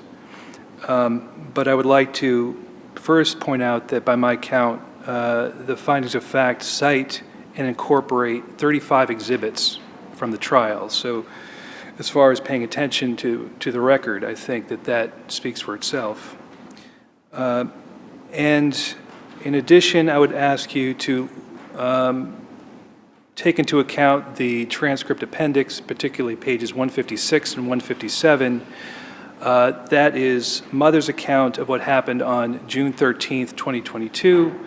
Again, I'm trying to tread lightly on the details, but that was the warning sign that there were problems with her ability to protect the child.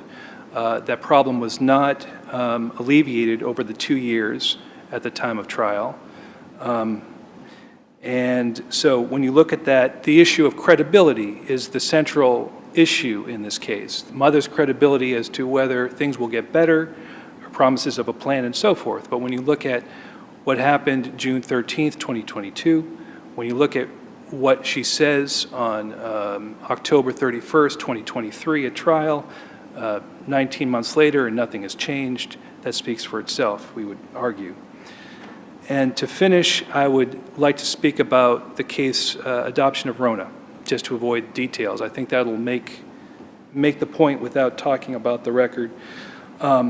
Two issues. The first is Rona stands for the proposition that we ought to be giving deference to the assessment of credibility that the lower court judge gave. And I think if you look at findings 37, 38, 39, 40, she is paying special attention to the testimony of mother. And that is central to the decision, and I hope that we can take that into account. But secondly, interestingly, it's referred to as Rona 1 in the appellant's brief. That is a strong case for what happened in this case. That is, we have the parent on the stand presenting contemporaneously the situation. Are they presently able to perform? In Rona, that was reversed because the judge overlooked the mother testifying there, giving testimony that tended to show that she was sober, and ignored that and went 4 years back to look at the reports from when she was under substance abuse. So here we have the mother on the stand saying things that you will find on page 156, 157, and we're being asked to not look at what mother's saying on the stand in her present condition, but go back to what a social worker comments in prior reports. So I would ask a second look at Rona and how that impacts how this case should be looked upon. And we hope that you agree with us and the department and the lower court that my client deserves a chance at a fresh start. And I would like to rest on the brief. Hearing no further questions, the matter stands submitted. Thank you. Certainly, one of the takeaways is there's no question that mom loves the child, so we'll leave it at that.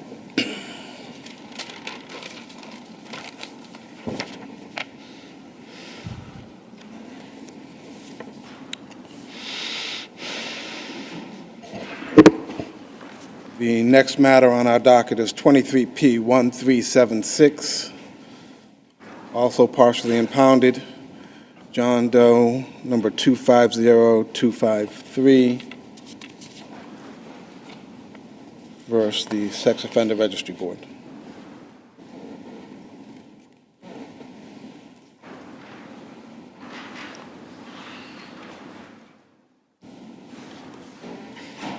Attorney Burkholder. Good morning. Good afternoon, Your Honors. May it please the Court. Attorney Fred Burkholder for John Doe. My brief is pretty self-explanatory, and ironically, my brother and I have been speaking about this case this morning, and what doesn't make any sense to us is counsel for Doe does a fairly decent job. I'd say actually a good job at the hearing, submits the number of studies that are necessary, writes a very good proposed finding of fact and conclusions of law, seems to highlight the issue, and then the case gets to the Superior Court, and we don't know what happened. And I'm going to tell you, this isn't the only case where this occurred. I approached counsel and said, can you please explain it? I mean, I've got to try to justify what happened here, and I didn't get an answer that was satisfactory. This business about it's not the only case where this occurred, is that in the record? No. Okay, so let's No. stay to the record. All right. So what doesn't make any sense is why that level of performance occurred at that level at the Superior Court. I don't think there should be any question that that's a violation of the first prong of the ineffective the counsel test What are under you Superior. pointing to specifically? What am I pointing to specifically? Yes. Failure to challenge the application of factor 37 with regards to consideration of the two studies which were submitted by him at his his exhibits 5 and 6, which subsequent to his filing, but before his motion for memorandum in support was due, Doe 39239-639 is decided on February 1st, 2023, and addresses those very studies, those two, which he even highlights in his proposed finding of fact and conclusions of law, which the hearing examiner made no mention of, let alone considered. So, a panel of this court says you got to look at those studies. They weren't looked at. He should have had awareness of this if he was, following what the decisions are, and he didn't do so. And this case was remanded. That's all I want. What's that? That's all I want.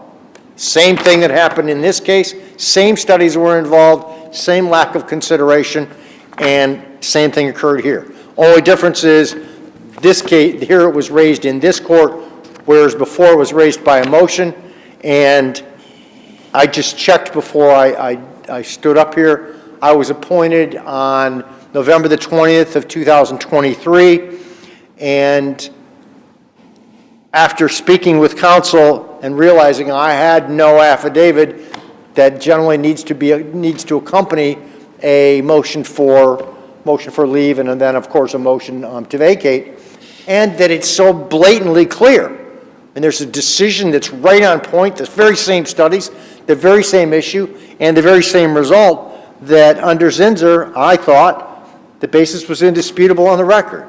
Hence, here's where we are. Anything additionally? No, Your Honor. Any questions? No. Thank you kindly, Attorney Burkholder. If it pleases the court, David Chennai for the board. The board's position in this matter is that the counsel was not ineffective. I agree that a one-page memorandum was probably not the best advice, but he got out the message he was trying to get in that memorandum, which is his whole strategy from the very beginning is that this individual's health and deteriorating health is what lowered his risk to reoffend. And although we don't have a transcript of the Superior Court argument, I think it could be presumed that's what he argued in the Superior Court, judging from the Superior Court's decision. So the board's position is that even if that was below the standard of a fallible attorney, which the board isn't conceding that point, there's no evidence that better work by the attorney would have resulted in a better result for the offender in this case. So unless there's specific questions, I'd be more than happy to rest on my brief.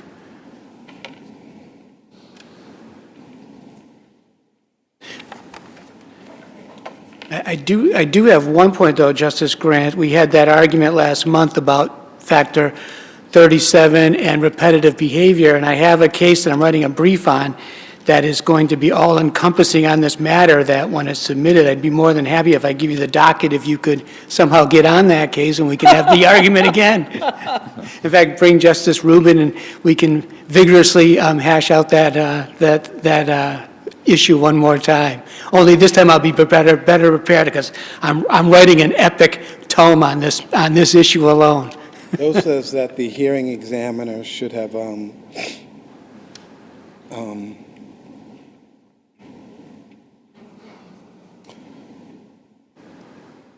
I just lost my train of thought for a moment. Considered whether or not Doe had engaged in any treatment, right? Correct. But Doe didn't, whether he was willing to or not. At bottom, Doe hadn't Correct. been involved in any treatment. Correct. So was that a wrong application of that factor? No, because the factor specifically says someone who's terminated or refuses treatment is at a higher risk. That's what Factor 29, that's factor 32 says.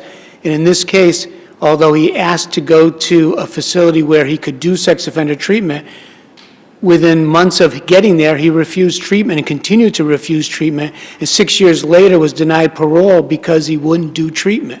So I think that it's clear on the record he refused treatment. Thank you. Thank you. Matter stands submitted.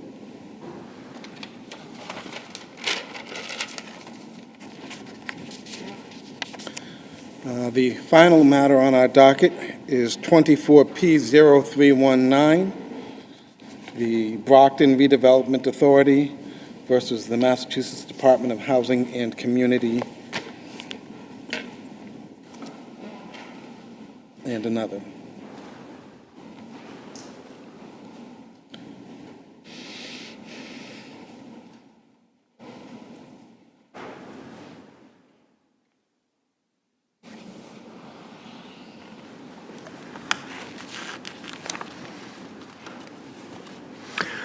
Not very often that you see a case that finishes so different from the amount of time that was allotted it. May it please the court, my name is Sander Reclean. I represent the Brockton Redevelopment Authority. This is a case involving relocation benefits following an eminent domain taking. It's not disputed that Brockton Furniture, the displaced business, was entitled to relocation benefits.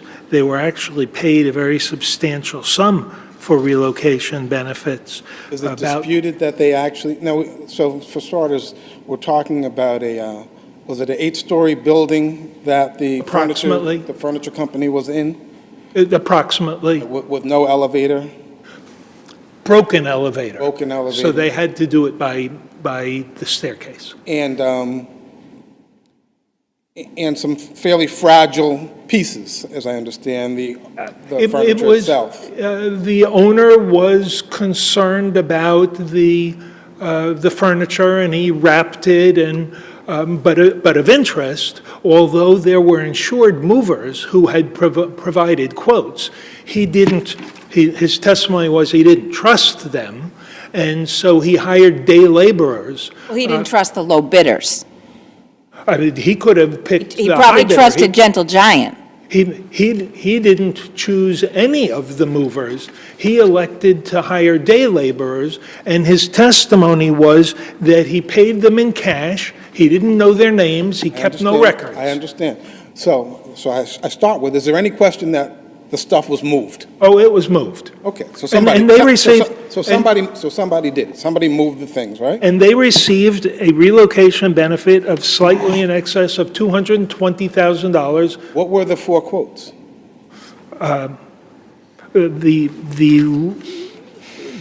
All of the quotes, I haven't looked at them recently. All of the quotes were 2-part moves. At the time the quotes came in, he hadn't identified a location. And so the quotes were to move him into storage, store it for a while, and then move him out of storage. Triple M, which was the lowest one, was for a 2-part move, was somewhat more than he claimed he had spent, and the other 2 were higher than that. Okay. And so his figure was a reasonable figure. He actually worked with I forget what you call the...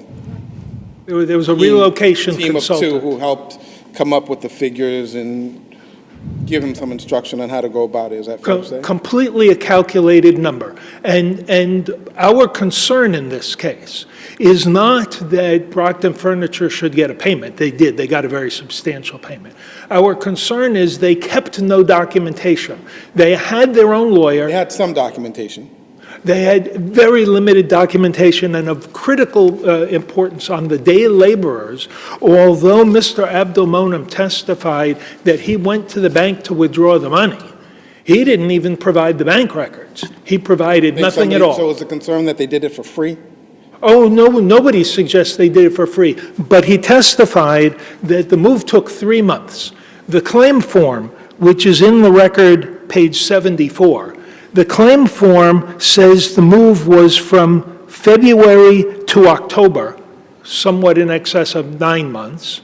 And the numbers that they used to back into the calculation, that calculation appears in my brief at page 29, and if you do the math with the number of workers he said he had and how long they were working each day and that sort of thing, the math comes to in excess of 10 months of a move. But his testimony was it was a 3-month move. And our problem here, our problem from the first day, was we were concerned that he was seeking to profit from the move, not to be reimbursed for what he actually spent. And that is why you require documentation. And it's not Brockton Furniture's request. But let me ask you this, though, that the statute doesn't require documentation, right? Doesn't the statute just require fair and reasonable relocation payments? Shouldn't that control? The statute requires actual reasonable expenses. That's in section 7.IA3. All of those citations appear at pages 18 and 19 of my brief. Actual, but there's no reference to documents in the statute. Though, right? In section 14, 70A, section 14 requires actual reasonable documented expenses, and the requirement for documentation appears in a number of locations in the Bureau of Relocation's regulations. That's 760 CMR section 27 in .014, it requires documented expenses. In 27.04... So why isn't the backup memo that was Exhibit 15, why isn't that documentation? It was created after the fact as a justification for the size of the claim. That's So your different. view is that documented in the statute means contemporaneous receipts? In the regulation, no, the statute doesn't say that. In the regulation, 760 CMR 27.044I, it says, shall be support, I'm now quoting, but you can also find it in my brief at page 19 and in the addendum to my brief. What if Mr. Abdul-Monem had kept receipts of the workers, but they were destroyed in a fire before he could submit his claim? My simplest answer would be, his testimony was that he went to the bank to withdraw the cash. So you produce the bank record, even if all of your records were destroyed. Yeah, but they found that credible, right? They found that credible. They believed him when he said that. The Bureau accepted his testimony, and I didn't challenge his testimony that he said, I went to the bank and I got the cash. I believe that he went to the bank and he got the cash, and he paid day laborers. The question isn't, did he pay somebody to do the work? He clearly did. The question is, how much was paid, and the documentation that was available when, throughout this process in front of Brockton Redevelopment. The documentation that was available were bank records, even if he had nothing else. Was the figure just way out in left park? I mean, was the figure a reasonable figure? I mean, how did the figure, he took the average of the 4 bids, right? Or the 4 quotes, is that right? And how did he get those quotes? Those were through folks who the authority had appointed to be kind of the liaison or to assist him. The authority had a relocation consultant, and Abdul-Monem had one, and the relocation consultants went out to try to get bids. At that point, they weren't sure where he was going to move, but you got to get the stuff out of the building. Did the authority have any obligation to tell them about what's involved with self-help moves and to guide them along the way, and did that happen? Number one, it happened to the extent that the Bureau required in its decision that we were required to tell them that he had to keep receipts for everything.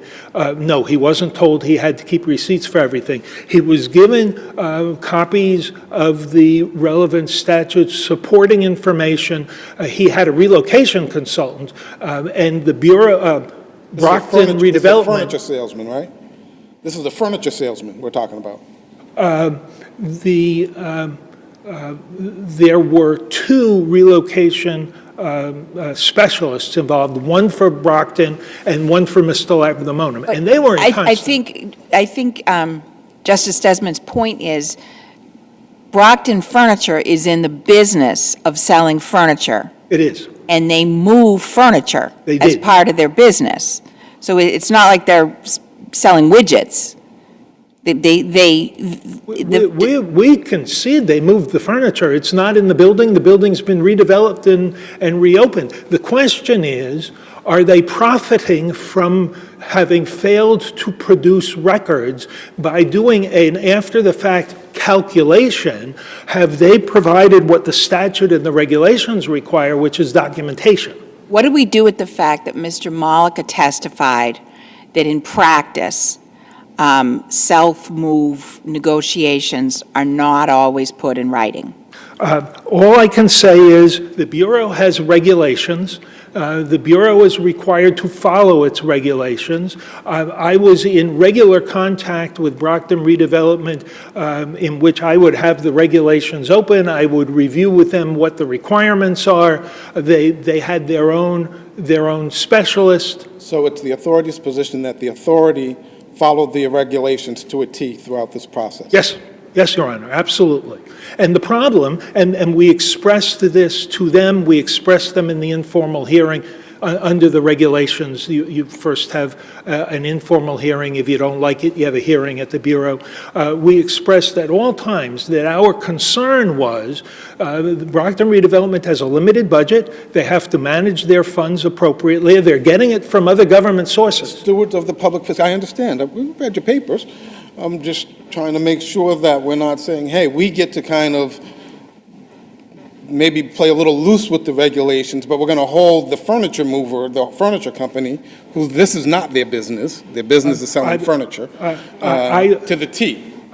My position, and I believe all the testimony, was Brockton Redevelopment followed its obligations to a T.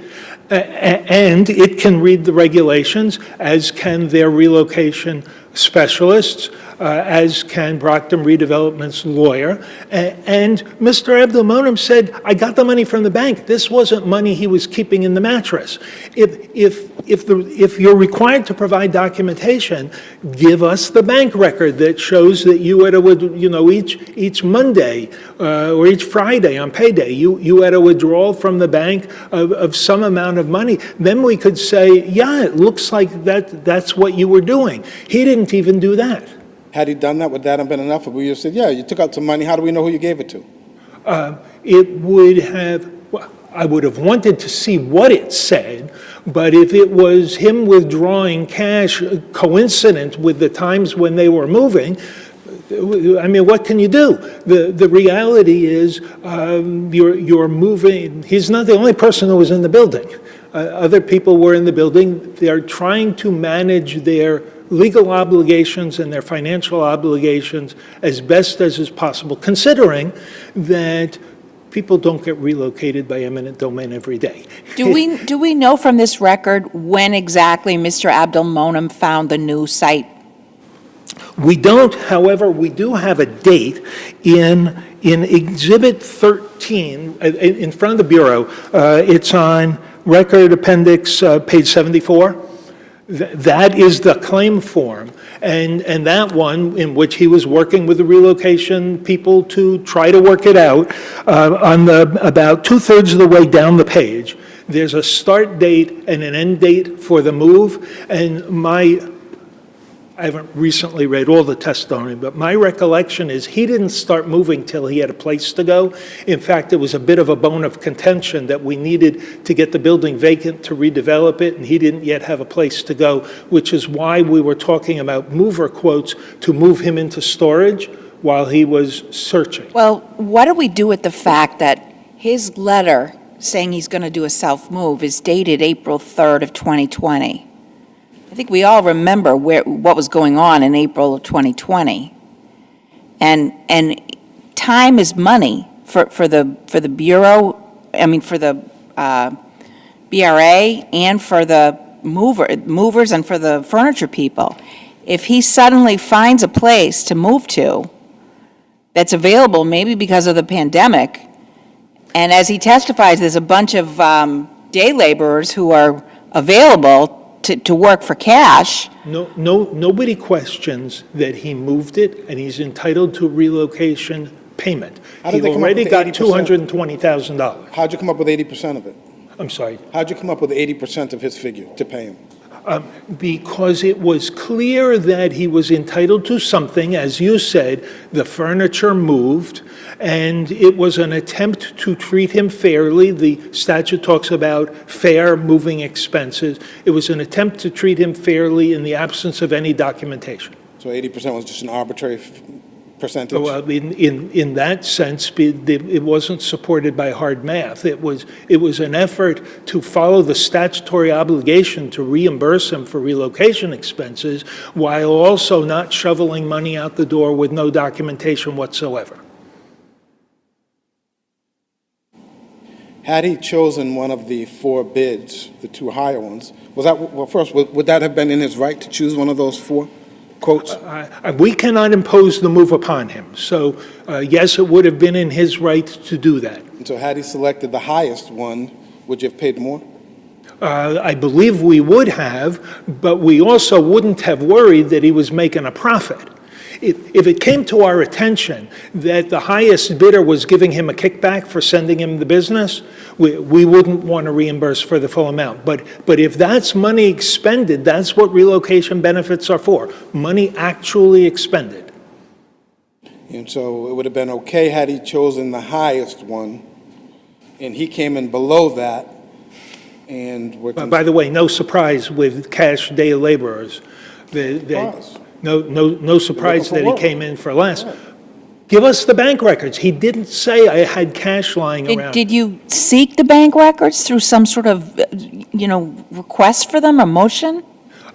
No, because the way this happens is this is a relatively informal procedure. We didn't know what his testimony was going to be about how he went about doing this. I knew he had used day laborers. I asked him about it. He volunteered that he had gone to the bank and gotten cash. What did he say before the board's hearing officer? That's what he said in front of the board's hearing officer. We don't have a transcript. By the time you got to the hearing in front of the department, you have to have known that he was going to say again he used day laborers. I'm sorry. When you said board, I thought you meant the Bureau of Relocation. The only transcript we have, and our only knowledge, was that he had used day laborers. The testimony about having gone to the bank to withdraw the money, that came out. It's at page 249 of the record. That's during Mr. Abdelmonem's testimony to the Bureau. So my question for you is, was the BRA on notice at any point before then that his testimony was going to be he paid day laborers in cash? Did he say that at that hearing in front of the board? We understood that he had paid day laborers in cash. We didn't know what his bank was, and we didn't know that he was going to say that to get the cash, he had gone to the bank to withdraw the cash. One of the problems in retail businesses is frequently, particularly with some businessmen, they don't want to put their money in the bank, and they are keeping cash in a safe or the like. He had a lot of mattresses to keep him in. He had many, and padded furniture. There were lots of places to keep it. We did not know until he testified at page 249 of the record that he went to the bank to do the withdrawals to do so. And it's their burden to document their claim. And they had a lawyer. If he knows in this relatively informal process. He may not know, but he was represented by an experienced eminent domain lawyer who's not here today. But that's their choice. They can decide how to do that. The eminent domain lawyer who represented him in front of the Bureau, by the way, also represented him at the eminent domain trial because Mr. Abdelmonem, as trustee, owned the building, and as Brockton Furniture ran the business. Very experienced eminent domain lawyer. He certainly knew what the documentation requirement was, and he had the burden. It was his appeal. He didn't seek to get bank records or any documentation whatsoever. The we'll have to leave it there. I'm watching my You're over. thing I think we'll blinking. have to leave it there. Attorney Winkler. Making Thank me you kindly. nervous. Thank you, Your Honor. We'll now hear from... Thank you. Good afternoon, Your Honors. May it please the Court, Grace Golke, Assistant Attorney General, appearing on behalf of the Bureau of Relocation. We are asking this Court to affirm the Superior Court's grant of judgment for the Bureau in this 30A appeal. Would it have been too difficult to get the bank information? So I think the issue here is that that's not required. I understand, but would it have been difficult to get it? I have no idea, to be honest. We don't know. There's no testimony on that. The testimony that was given by the business owner was that he was acting in a very hurried manner. I think, he described himself as frantic in this moment. We just don't know the details of exactly how those transactions were done. So it's hard for me to say, standing here, exactly how he would get those records, what they would look like. What we do know is that the documentation that was in the record is both the fact that obviously the furniture was moved, everyone agrees, but in addition there were extensive documents about what that inventory involved. There was a 36-page inventory sheet. There were photographs taken both by the commercial movers and by Ms. Brooks. There were the 4 commercial bids, 3 of which were substantially higher than the amount that was claimed. And then we also have the testimony of Mr. Malika, who has 30 years of experience in this area, as well as Ms. Brooks, who was involved in the day-to-day, both saying this was a reasonable calculation based on all of that information about what we know about what had to be moved, what kind of furniture it was, how long that would take, and what was involved. And they found that it was adequately documented, that that in perfect circumstances, you may want receipts, you may want bank statements, but that there's a recognition in this statutory and regulatory framework that the displacing agency, which is the authority here, needs to take into account the special circumstances of people and businesses that are displaced by eminent domain. There's a recognition that this is a case where the state is exerting an important but very invasive power. It's involuntary on the part of the displaced people and businesses, and that they may not have all of the types of documentation that we would expect in other scenarios where someone's engaging with the state asking for repayment. That these are particular circumstances where there's a real equitable and remedial purpose behind the statutory and regulatory framework here. I got the impression from the papers, and correct me if I'm mistaken, and I may very well be, was that the overall sense I got was kind of what's good for the goose is good for the gander. And if you're not going to adhere to the rules, kind of strictly on the authority side, then how can you now ask the furniture company, who happens to be in this instance, to strictly comply with the same rules and regulations? Is that a fair reading of? I think that is fair, Your Honor, that the framework here puts an affirmative obligation on the displacing agency, on the authority, to take certain steps to inform individuals in this process about what their options are, how they pursue those options, what they'll need to do to get payment, and that where the displacing agency fails to fully inform someone, it is not fair or equitable to then hold that against them. And that where this scheme is really grounded in fairness, in equity, in trying to prevent closures of businesses, that's specifically in the purpose statement of the regulation, in trying to maintain, the economic activity of the area to ensure that essentially that displaced people and businesses are able to stay on their feet or get back on their feet after this type of really disruptive action, that there does have to be, if the displacing agency and the relocation advisory agents aren't providing certain information, it really isn't fair or equitable to then hold that lack of information against the displaced party. And I think that is different than in some other areas of law where, we do presume that people know the law. In this situation, there's explicit obligations to inform, which is unlike some other areas. What was the documentation for the disputed $130,000? So I think the issue here is that the authority didn't explain what its math was. So it didn't explain which expenses it was deducting. It applied this, what it called an 80% reduction, although that doesn't actually add up in terms of the math. So it didn't specify, we're allowing this expense but not this expense, or we're allowing this But much. I'm on the other side of it, on the Sure. disputed portion, the 130,000 that was disputed. So- It seems that the judge was satisfied that, well, okay, maybe there wasn't strict compliance here, but it's excused.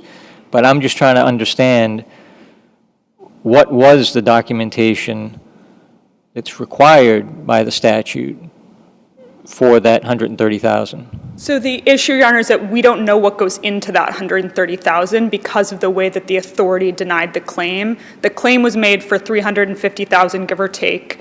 The authority and the claim form attached all of the documentation that was included with that, some of which are receipts, some of which are invoices, and then there's various notes made by Ms. Brooks, I think primarily about, this is reimbursable, this is not reimbursable, there were things that were excluded, so there's all this back and forth, there's that universe of documentation, and then the partial denial from the authority, which I believe is at 117 or 118 in the record, just says, this is the figure you've said for this category, we're only reimbursing this much. And then this is the figure for another category, we're only reimbursing this much. It does not explain which of the expenses it's excluding. And so we can't match it up to documentation. So we, as a court, cannot tell if the statute was satisfied. Well, Your Honor, what the Bureau found was that the statute was satisfied entirely. So it found that that entire claim, the $350,000 claim, roughly, I think it's 351 and change, was satisfied because the documentation, which does not only include receipts, it also includes, I think there's a catch-all saying other evidence payments were actually made, which can include things like the furniture was here one day, now it's not.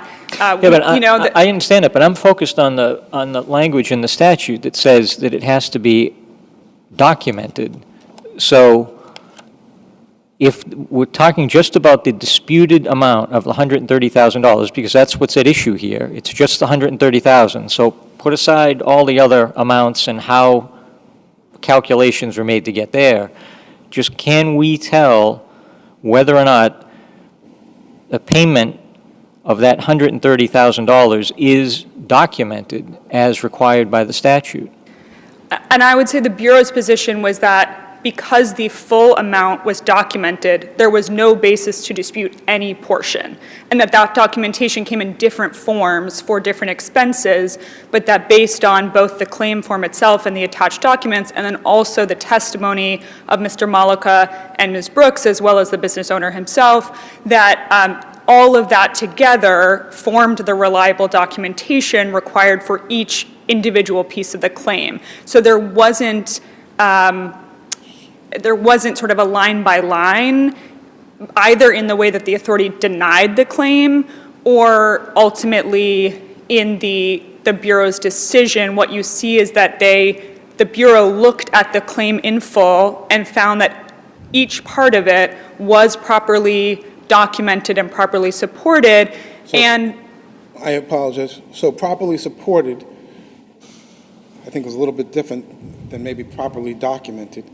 But is there somewhere we can look and we know for sure that the labor costs were properly documented? And what documents do we look at for that?